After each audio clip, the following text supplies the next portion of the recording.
आणि आता छत्रपती संभाजीनगरमधून एक ब्रेकिंग बातमी. संभाजीनगरमधील सांस्कृतिक मंडळाचे मैदान आणि शिवसेना हे वेगळं नातं आहे. बाळासाहेब ठाकरेंची याच मैदानावर सभा गाजवलेली होती. त्यामुळे उद्धव ठाकरे असोत की राज ठाकरे दोन्हीही याच मैदानावर सभा घेत असतात. मात्र या महानगरपालिका निवडणुकीमध्ये शिवसेना उद्धव बाळासाहेब ठाकरे पक्षानं 6 ते 11 जानेवारीपर्यंत हे मैदान बुक करत शिवसेनेला नवीन मैदान शोधण्याची वेळ आणली होती.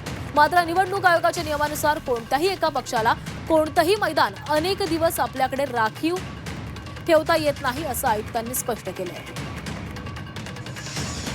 हे नियम आम्ही केलेले नसून हे भारत निवडणूक आयोग आणि तसेच तत्सम राज्य निवडणूक आयोगांनी सुद्धा प्रत्येक पॉलिटिकल पार्टीला तो इक्वल प्लॅटफॉर्म असायला हवं, म्हणून कुठलाही एका पक्षाला एका ग्राउंडचा किंवा एखादा मैदान ते पूर्ण दिवस त्या ठिकाणी आरक्षण करू शकत नाही.